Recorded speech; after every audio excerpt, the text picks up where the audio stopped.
Good evening. Welcome to this evening's presentation on the life and times of Bishop Haas. Very happy to welcome here Monsignor Gus Ancona, and we're live here at the we're not at the Catholic Information Center. We're at St. Sebastian in Byron Center, and this is being co-sponsored with them by the Catholic Information Center. My name is Mark Mann. I'm the Director of Programs and Institutes at the center.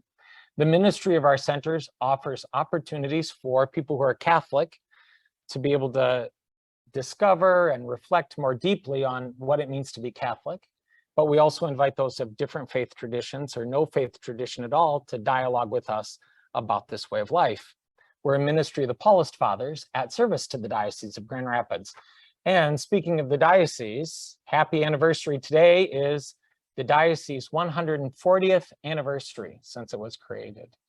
So an auspicious occasion for having some reflections on the memories of and times of Bishop Haas. Would also like to offer this reminder that the programs we offer the Catholic Information Center are open to the public.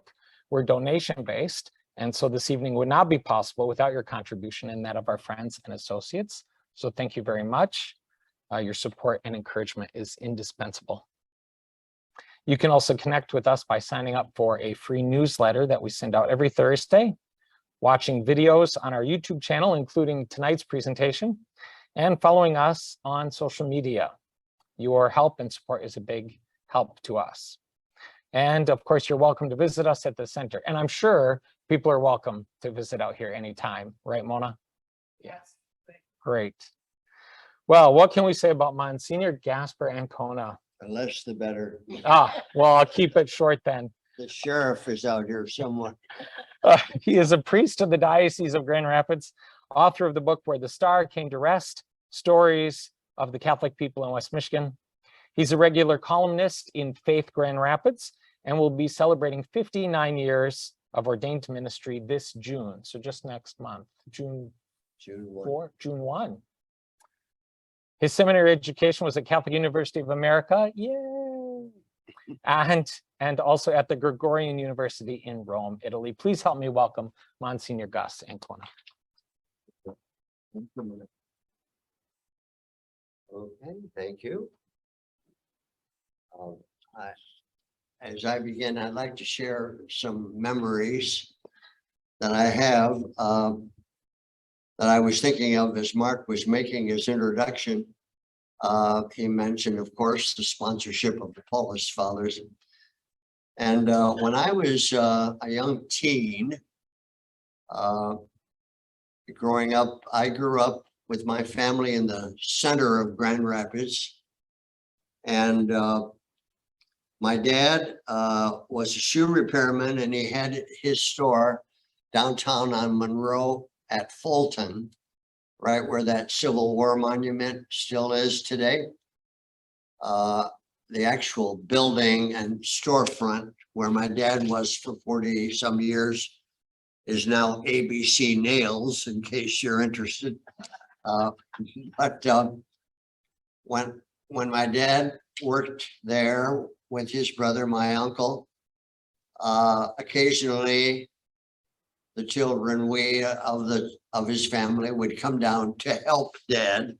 We were such a big help too. And we either walked or took the bus in those days. And inevitably, Dad would give me a quarter and say, why don't you go to Peck's and have a sundae right across the street there, or a soda. And so as you can imagine, it was so much fun to go help my dad when it usually involved getting a nice chocolate soda.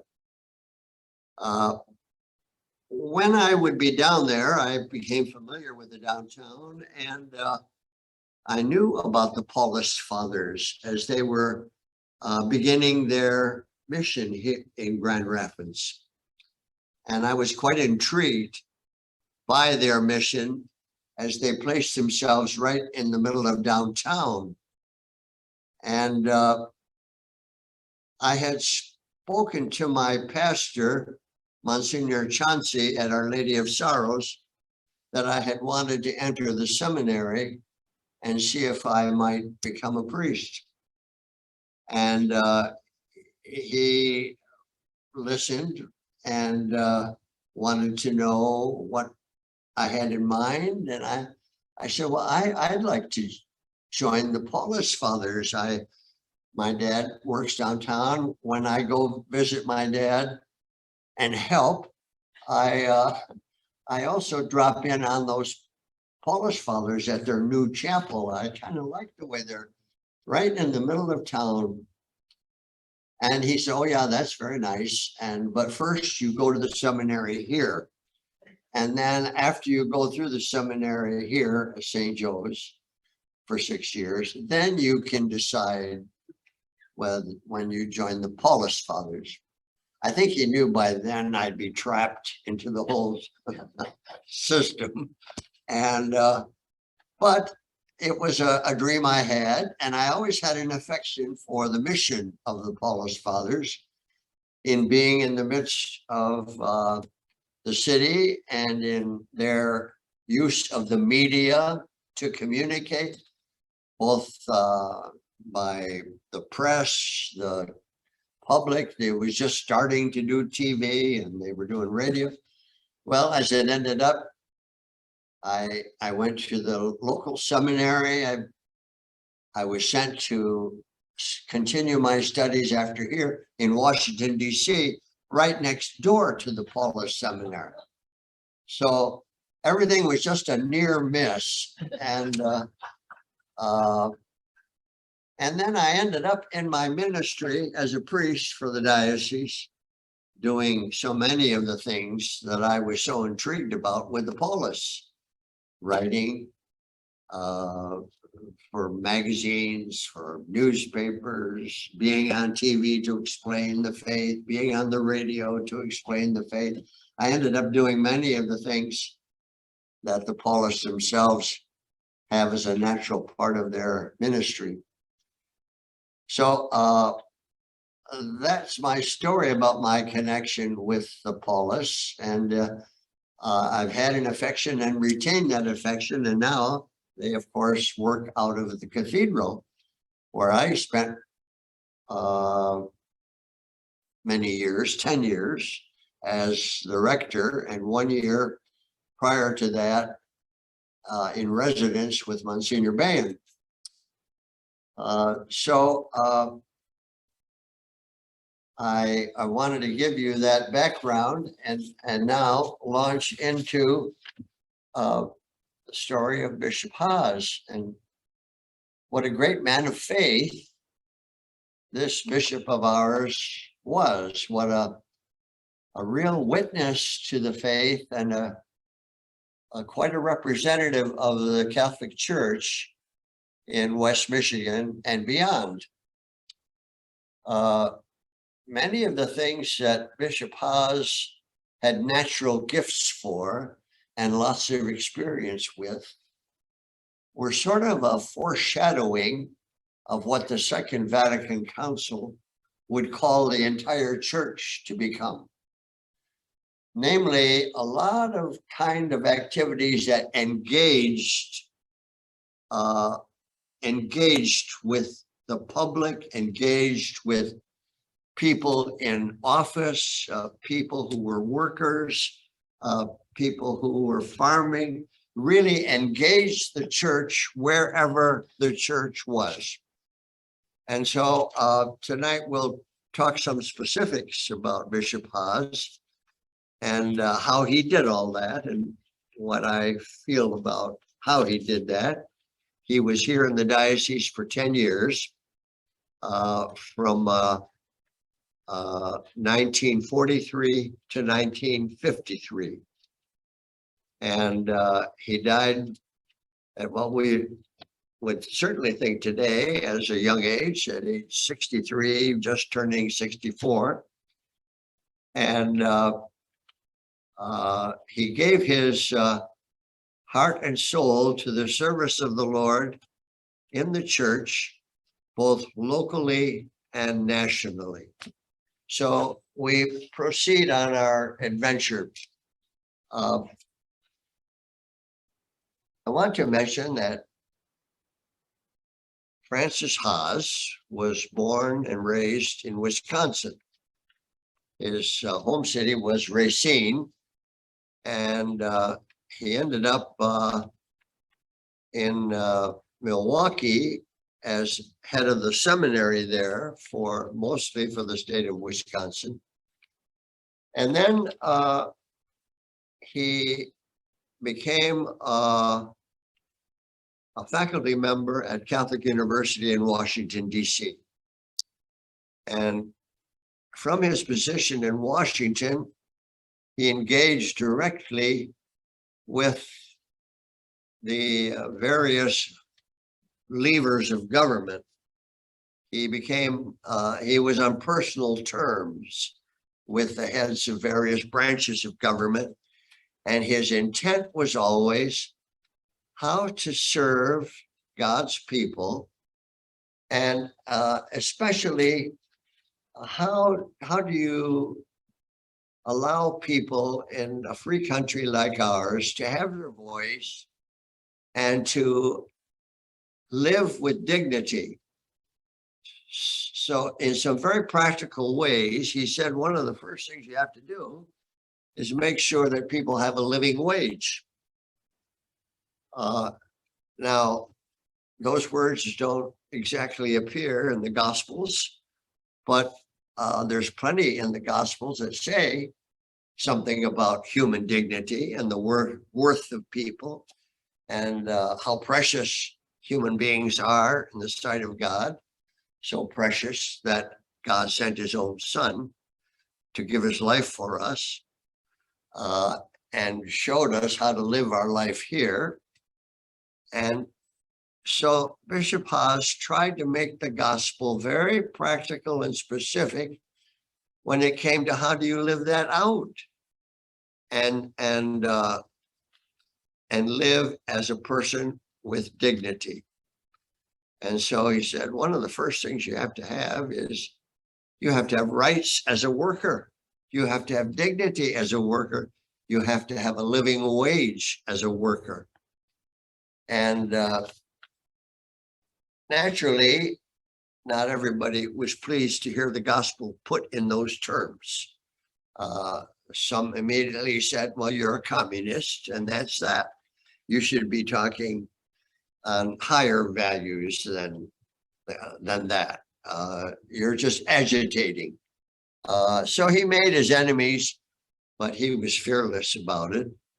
And he proclaimed the gospel and made it very specific. He served, Bishop Haas did, on national arbitration boards between owners and workers. And he is known to have a record of helping to settle, leading arbitration panels that helped settle over 1,500 strikes nationally in the country. I would say that experience gave him lots of authority. He knew what he was talking about. He knew who was who. He knew what levers to push and pull. And he was very good at that kind of arbitration, something that maybe many of us wouldn't have the patience for, to hear all that palaver back and forth, days on end. But he had the ability to sit people out, to let people talk, and then to do his own talking. And he was a leader in arbitrating all that many strikes from the 1930s to his death in 1953.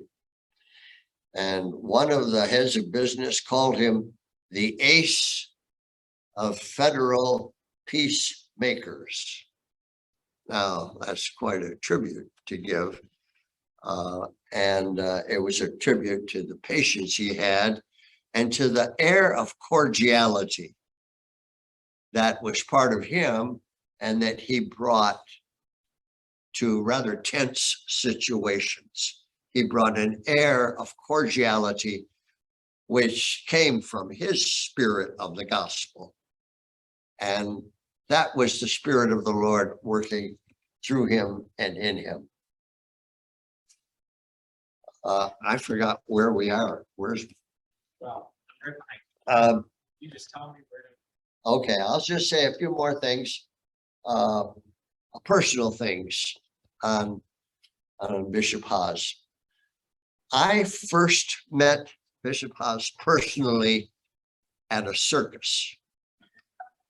And I treasure the memory, and it's still as vivid as yesterday to me.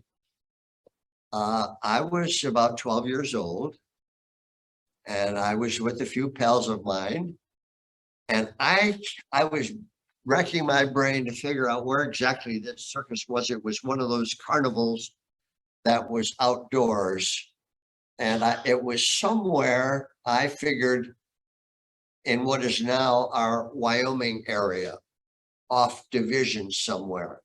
There was just a big open field, and a circus came to town, and they set up all their exhibits in this open field. And they had a lot of things that you go to a circus for, except for those wonderful trapeze artists and all that, and no lions that I knew about.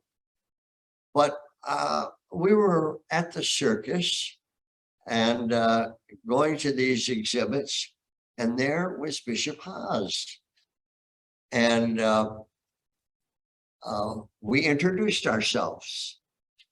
And he was, to us, a giant. He was over 6 feet tall. Apparently, in his youth, he had kind of brown, reddish, sandy hair. They used to call him in some quarters Big Red.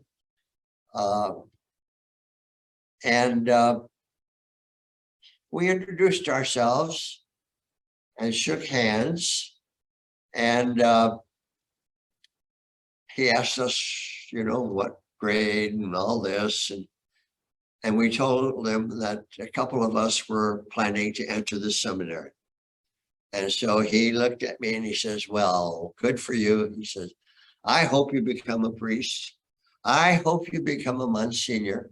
He says, I hope you become a bishop and a pope. He says, so good for you, and stay at it.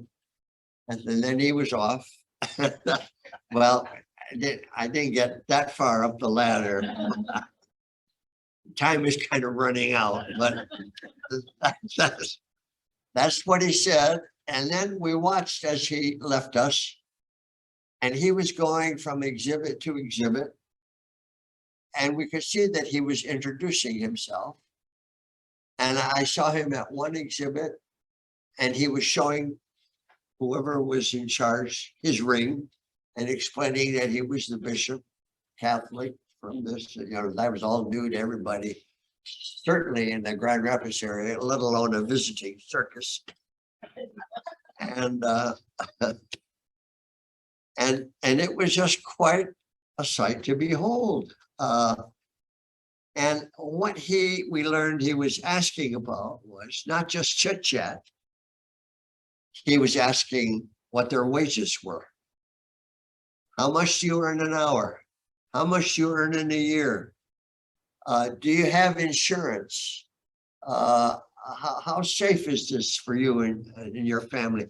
He was finding out these practical details, which of course, as a sociologist, which was his profession in academia, he really knew these statistics already, but he was hearing them specifically about this traveling circus. And to me, it was quite a lesson in what it means to be a church leader in the world, but not of it, knowing details about what people experience and endure, and bringing the gospel to where people were and not to where you think they should be. He was just a marvel, and it was just a great lesson to see him in action. Well, that was my first meeting. I met next time I saw the bishop. It was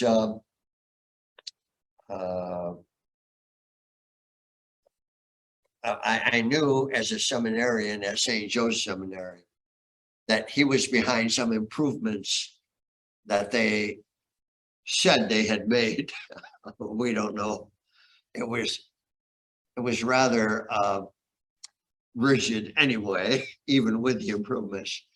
But apparently, when Bishop Haas came, the students didn't even have milk as part of their daily food, their daily meals. And Bishop Haas had been a rector of a seminary, and let alone the whole social justice thing. And he saw to it right away that this wasn't a savings that seminaries should be making, that all these young growing adolescents need milk every day. And he just saw to it that that change was made without any argument.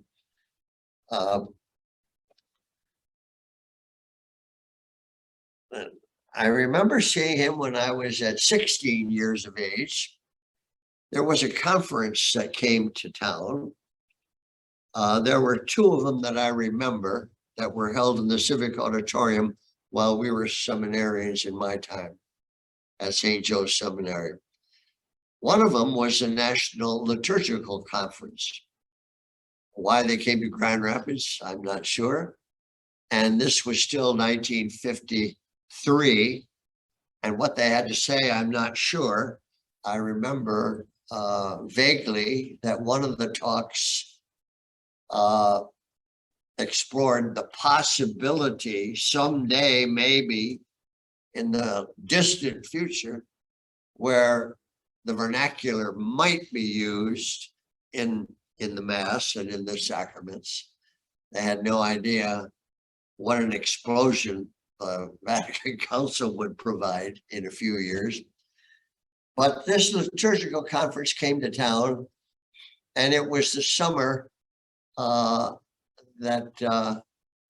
in which the bishop was experiencing several heart attacks, and the summer that he died. He died in August of 53. And the conference was held in the Civic Auditorium. And I remember being at one of the big open sessions, and it was a closing mass or benediction, I forget which they did. The auditorium was filled to 5,000 people. And Bishop Haas, August, heart attacks, was there. It was his last public appearance. And he couldn't make it up to the stage. And he spoke anyway to the whole crowd. He went up about 2 steps and he explained that he had just experienced these heart attacks, but he couldn't keep away, he said, from speaking with us and thanking the conference people and all that. And he was just a gracious, gracious host. And I think it was about 2 weeks later where he had his final heart attack. And that was my experience of Bishop Haas. One of the conferences that he used to invite and attract to the diocese was called a tri-state conference. It was Michigan, Ohio, and Indiana. And somehow he gathered leaders of the church in these states and brought them together to talk about the role of the church in the world today. So you can see how I hope that he was really in advance of what the Second Vatican Council came to do in force with the whole church. I especially remember in a selfish way, that tri-conference, because we were seminarians on Burton Street. We were allowed to walk to the Pentland Hotel and serve mass for the various priests who attended the conference. And they put up little side altars in some of these rooms. And so we served mass, and then we were given a wonderful free breakfast at the Knife and Fork restaurant of ham and eggs. And so we just love having that conference in town. But that's the kind of outward going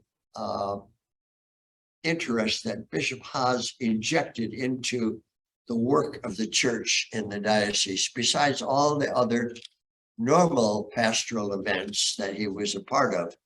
Because in his time, as we know, he started many a parish, I think 19 parishes that he started in the diocese, and from nothing. And then there were another couple, about 20 others that were already missions that he elevated to the role of full parish.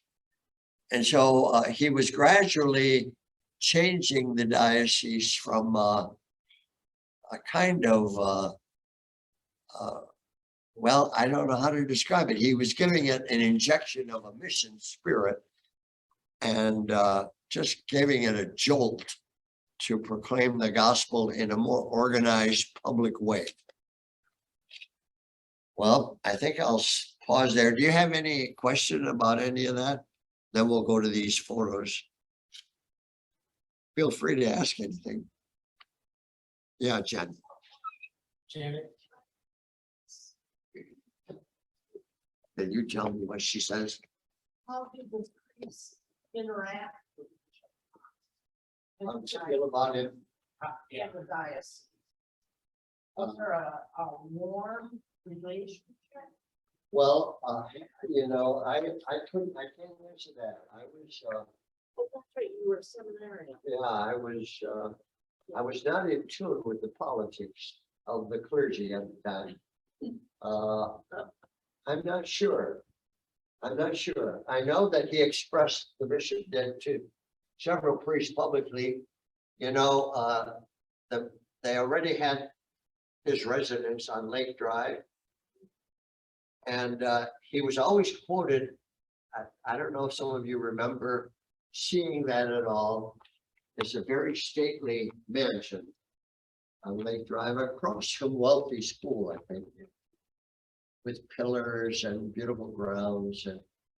And he was always quoted as saying, I don't think I could save my soul in this building. He thought it was just too splendid for him. And happily, he didn't have to save his own soul because the Lord does that, no matter what kind of building we're in. But and he used to walk in those early days anyway, from his house on Lake Drive to the Chancery on Sheldon. He often did that walk, and he was known when he reached the general downtown area, again, to do what he did at the circus, which is stop at different places of business and make these kinds of inquiries. What do you make for your salary? Can you live on what you make? All this kind of thing. But he walked back and forth, and I would say that he kept this spirit of being right in tune with what people were experiencing. Okay, are we going to look at some pictures? Sure. Any other questions here? Any in the other room? questions? Yeah. How about online? Dan or Mary?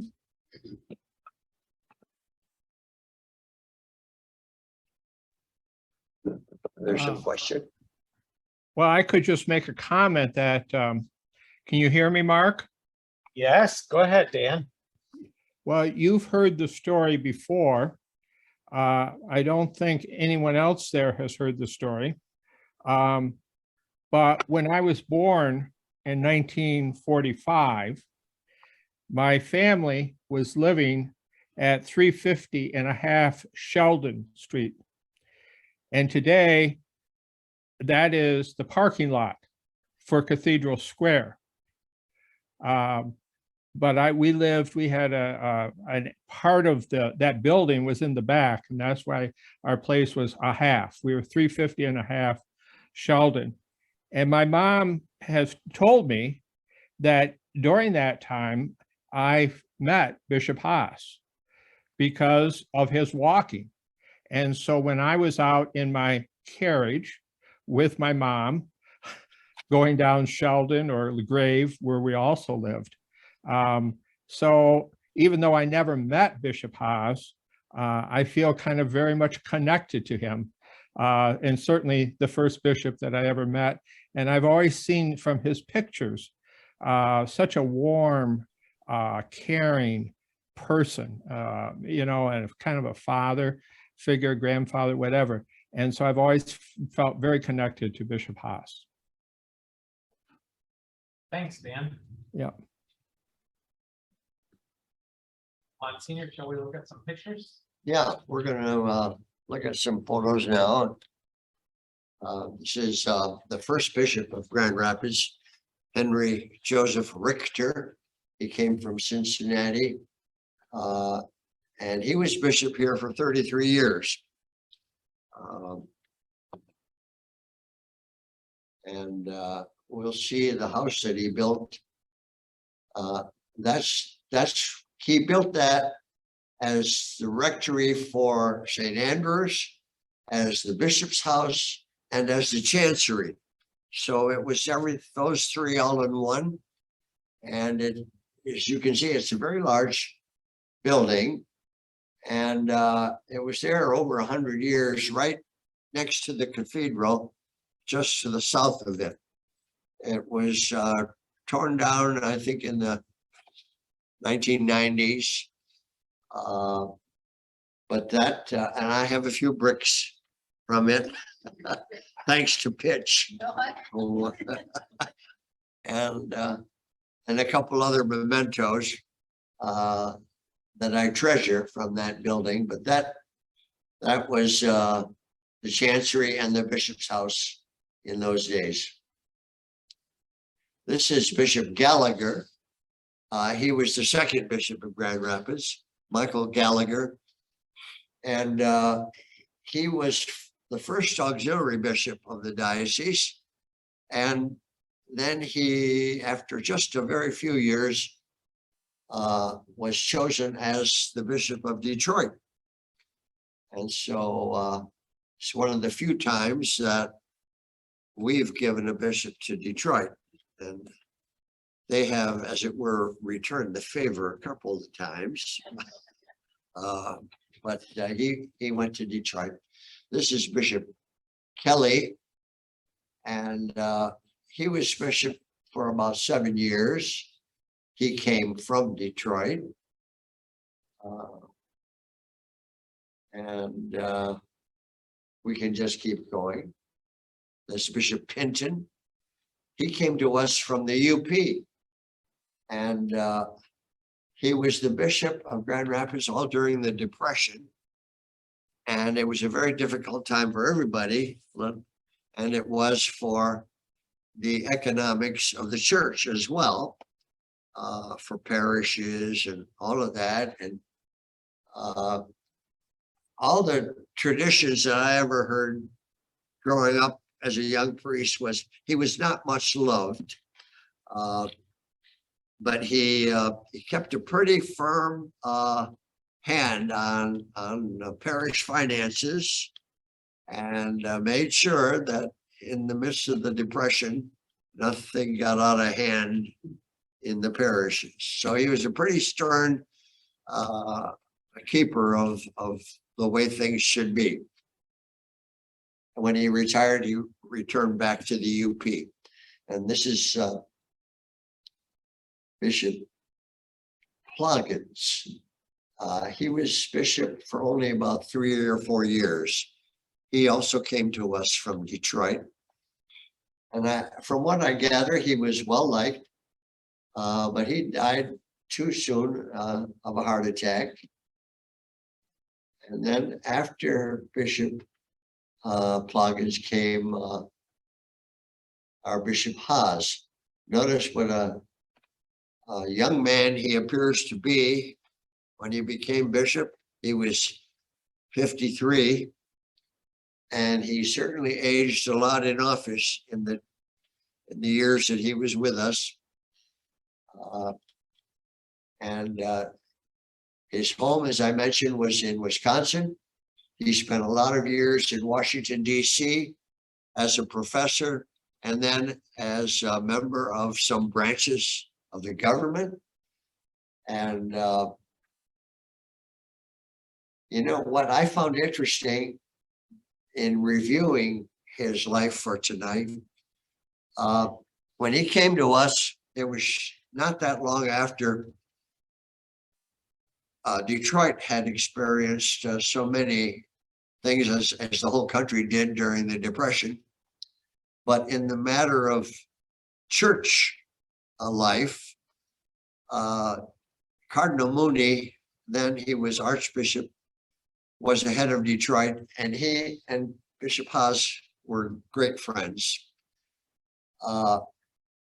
Archbishop Mooney, among his many challenges, was the challenge of Father Charles Coughlin. Father Coughlin was a priest in Detroit, came by way of Canada, but he was a priest in Detroit at the Shrine of the Little Flower, which he helped build. And he became famous nationwide for his radio talks. He was kind of, for some of us of an age, like the Bishop Sheen of his time, except he was almost entirely radio. And he had a nationwide following. And he was on for many years. And as his popularity kept growing and people kept sending in money, and that's from all those offerings that he built this magnificent shrine to the Little Flower. Have any of you been to that in Royal Oak? It's still quite a place to visit. And it's one of the first churches to have an altar in the round, and it's so big that there are like balconies so that everyone can see what's going on at the Mass. But Coughlin became very controversial, and as his speechifying continued, he started to get involved in politics quite a bit, in economics, and he became quite anti-Semitic. And it just became worse and worse, and a greater and greater problem.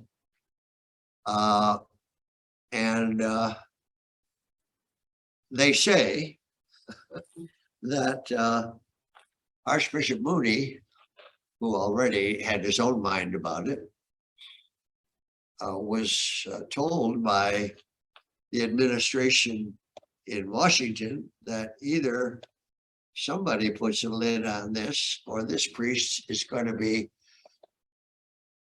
charged with treason for some of the pronouncements he began to make, and tried for treason. Well, anyway, as it turns out, Archbishop Mooney got the early resignation of Father Coughlin and a commitment from him that his radio days were done. It was all unfortunate. He also had a newspaper, I don't know if I mentioned that, Social Justice, he called it. And it too became very anti-Semitic and very involved in legends that were against Jews and against whatever enemies he created. So it was all a difficult day in the life of the church, but that's what was going on the other side of the state. While here, this real social justice churchman was on this side of the state and giving just a splendid leadership in that area so that the church under Haas could learn how do you make practical the gospel in people's work, in people's politics, in people's lives. He just had a wonderful way of bringing the gospel to those very practical issues. That's Adlai Stevenson on the left, a candidate for president. I don't know the others. Well, G. Mendon Williams is on the far right. Bishop Haas in the center. I don't know who the man on the right of him is. But the picture tells us that he was just at home with the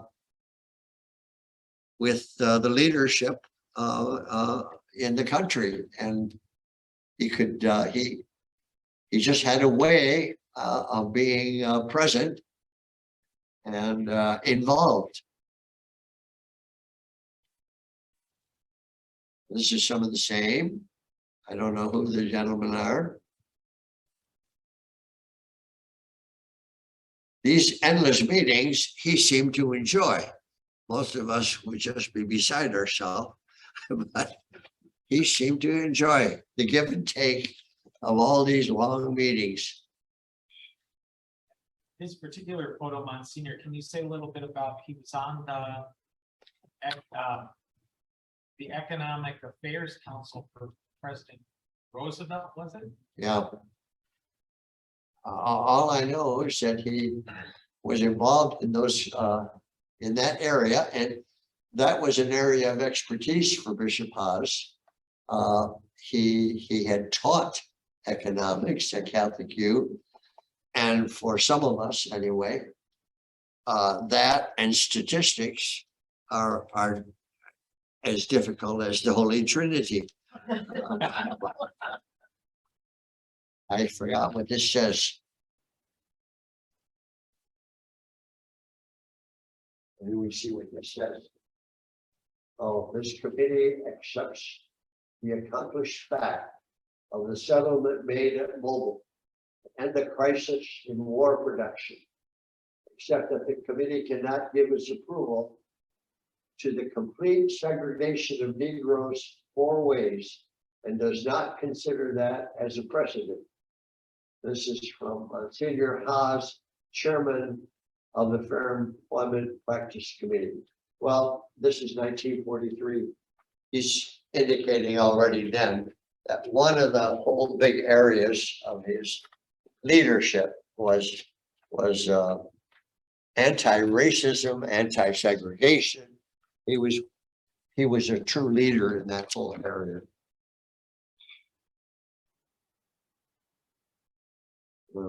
Bishop Haas on the far left. That's Cardinal Mooney in the middle. That's the apostolic delegate on the right. His name is Cicognani, and he was stationed in Washington. He was representative of the Pope at that time. And all these, the hi-hats, this is, and of course, the one who is different is Bishop Haas. This is Haas on the left. And then the occasion, I believe, is that this is Bishop Noah, and he had just been named the Bishop of the Marquette Diocese. And he had been the rector of St. Joe's Seminary. And the occasion was to consecrate him as a bishop. This is Cardinal Mooney, and that's the Bishop of Lansing. I don't know who the other worthies may be, but that was the occasion.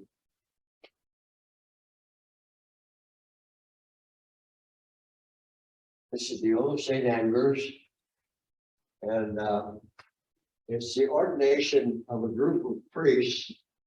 And as you can see, we had many ordinations in those days. This is still the 50s. in the late 40s and 50s. By the way, this is Father John Richter, who has relatives around here. And this is Father McKenna. He was the master of ceremonies for many years of the bishop. This is Father Vero. He was spiritual director of the seminary. I don't know who the Dominican father is. Must have been from Merriwick. At the time, they used to have a chaplain there. That was the old St. Andrews.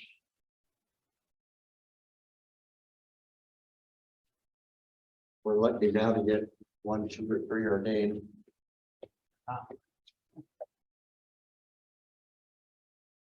That's the civic auditorium. And that's the kind of crowd Bishop Haas would have for these conferences. It was a wonderful meeting place. What did they use it now for anything? I don't know if it got turned into what is the boss place, isn't that right? yeah, it's incorporated into it all. Yeah. Got named the Welsh Auditorium at one time, was it? The Welsh Auditorium? Yes. A Welsh auditorium named for the longtime mayor of Grand Rapids, George Welsh. There's Bishop Haas, and this is an interesting photo, I think, because it shows him with Bishop Rankins, who was a bishop from Latvia and Lithuania. And what Bishop Haas did, this is the Bishop of Lansing and the Bishop of Saginaw. What Bishop Haas did after the Second World War, as it ended, is he invited many clergy from Europe after the war, who were called displaced persons, DPs. He invited them to the diocese. So we must have had about 20 or so priests and clergy, including this bishop who came to the Grand Rapids Diocese and to serve here.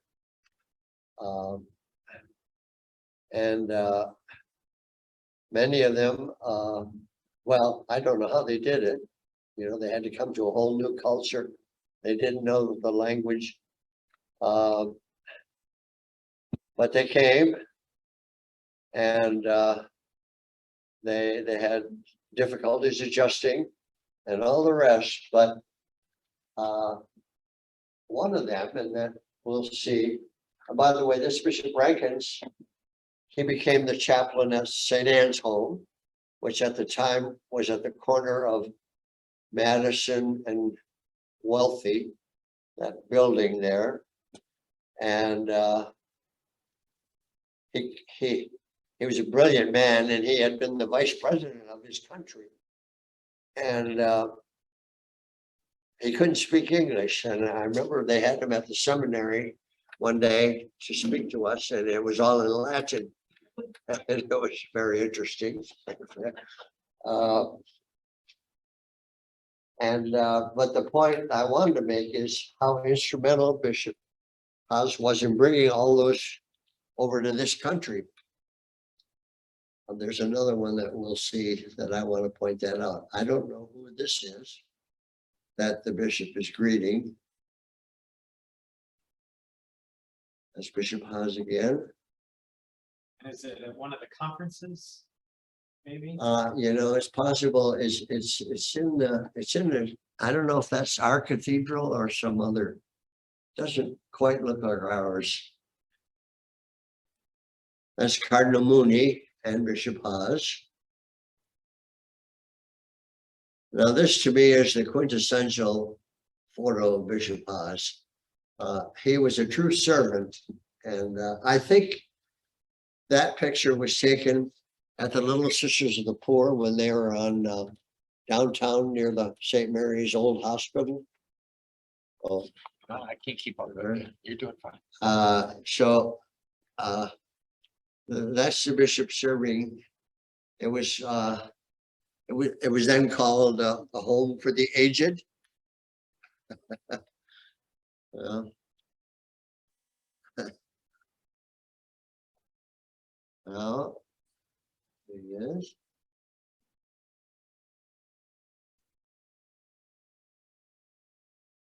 He's dedicating a church. I think that's Father Melowitz on the far left. And this is the dedication for the Catholic Information Oh, Center. yeah, the Catholic Information Center. One of his first places, That was down on, when it was down on Monroe Avenue. Monroe Avenue. Now, this is Father Walter Marek, M-A-R-E-K. And he was one of the co-founders of the Blue Lake Fine Arts Camp. And he was one of the DP priests, the displaced person priests that Bishop Haas brought over. And he had a background in music. He could play about 3 different instruments. And there was a gentleman, I don't know his name, who was the lead on organizing the founding of the Blue Lake Fine Arts Camp. But Father Walter Marek was very instrumental in assisting him to get it all going. And they've named one of their biggest buildings up there at the camp after Walter Marek. It's pretty amazing that somebody from Europe is displaced by war and then come over here, is invited over here by Bishop Haas. And here's what he ends up doing. That's all the photos. That's it. That's all the photos, yeah. You have any questions? Yes. Yeah, can I bring the, Bishop Haas is bilingual, does he speak other languages other than Latin? Did Bishop Haas speak other languages? I don't think so. I never heard that he did. I don't know. I think his roots were German. I believe Haas as a name either means or is at close to meaning a rabbit. And I think there's a rabbit in his coat of arms, and that's why, because that's the meaning of his name. But I don't think he spoke other languages. And when he spoke Latin, it was a pretty Anglo accent. So we just assumed languages weren't his thing. Any other questions? Seems like it might have been awful difficult for those different areas because my dad lived on the west side where he grew up. And everybody there spoke Polish. And then in another section, it was Italian. So for the bishop to understand all these different languages and people, that must have been quite a trial. Oh, yeah, yeah. Yeah. Here in the city, you mean? Yes. Yeah. yes. Yeah. My dad even had Polish report cards. They were, everything was in Polish. That would have been like in early 30s. I don't know what he did in that regard. When it came to the languages.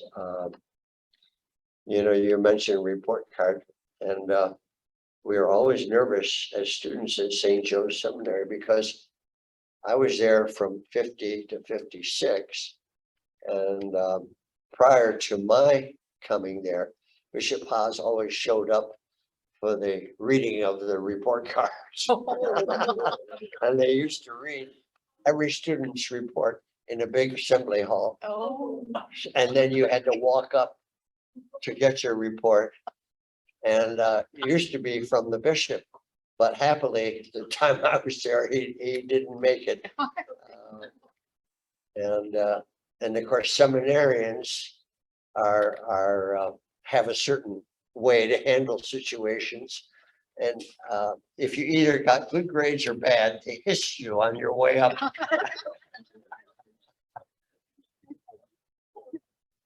Was there anything else? Yeah, online, Mary or Dan, do you have any questions for Monsignor? No, I think Good that's, to have you aboard. yeah. Do you want to sit back down? I can make some closing remarks.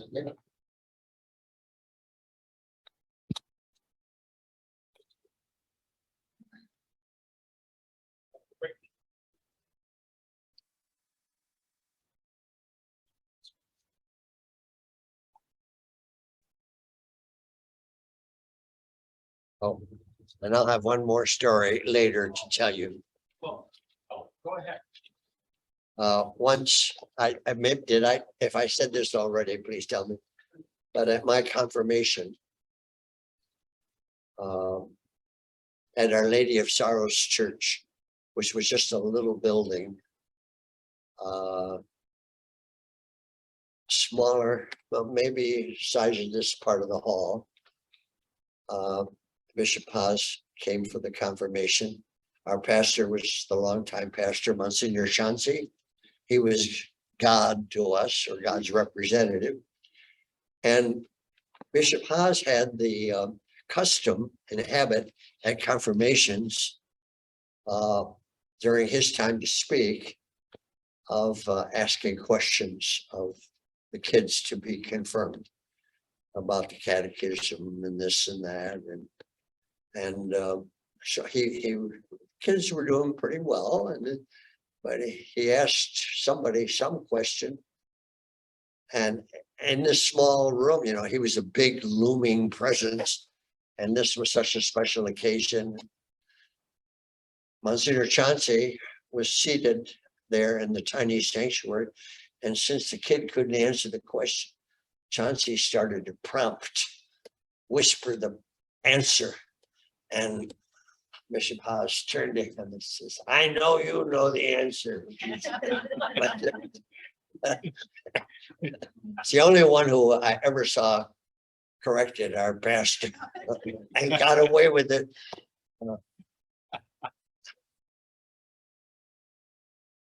Well, Monsignor Gus, would you like to close us in prayer, and then I'll have a few announcements? Okay. The Son, Holy Spirit. Oh God, thank you for sending your Son and your Spirit to be with us, to bring us more deeply into your life and love. May what we have said, may what we think, may what we do bring glory to your name. May our faith be deepened.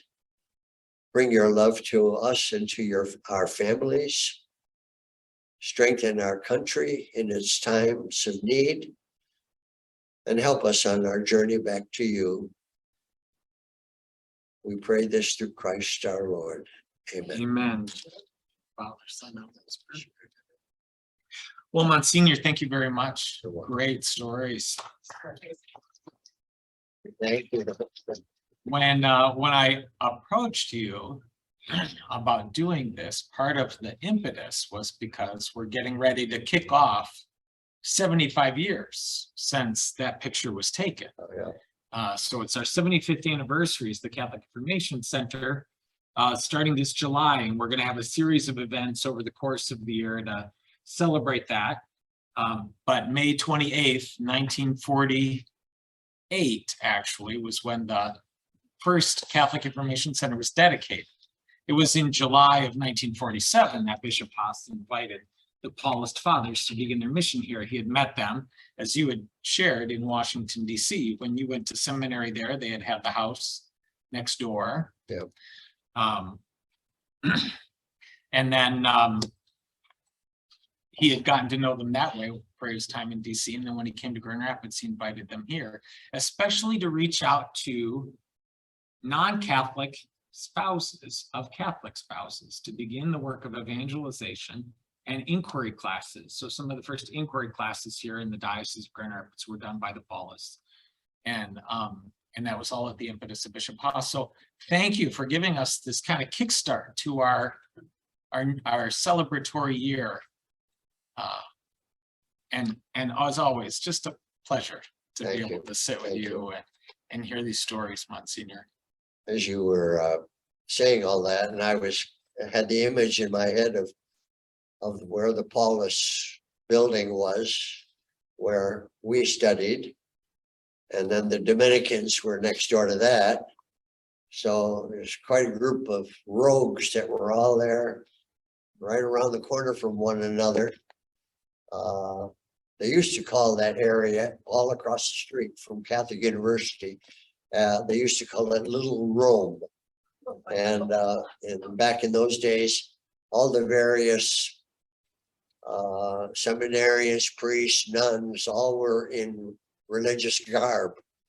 And it was unusual for Washington, especially, to see all these people running around. And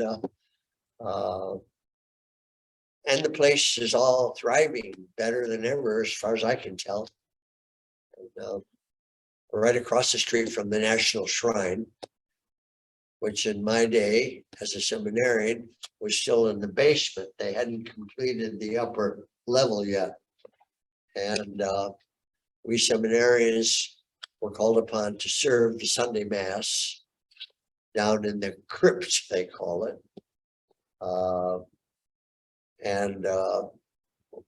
They had very formal ceremonies.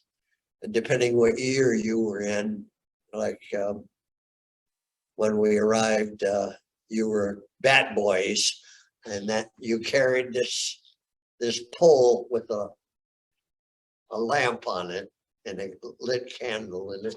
You came out only at the Sanctus, and then you went back after the consecration or something.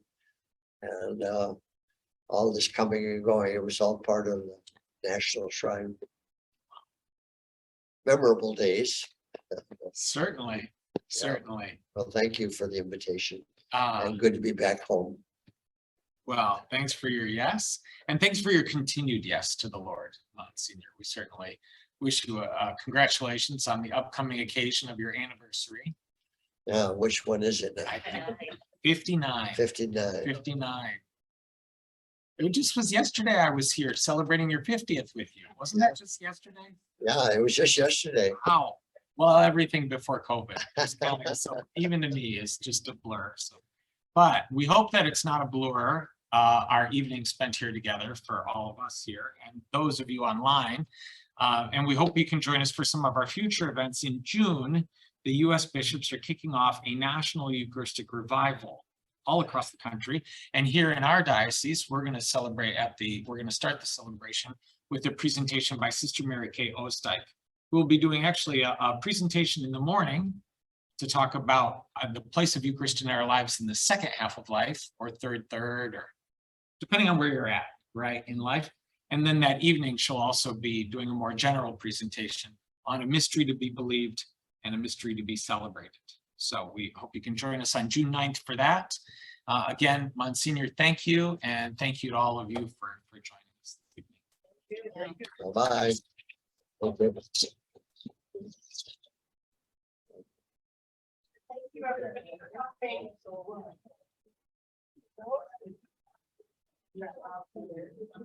you.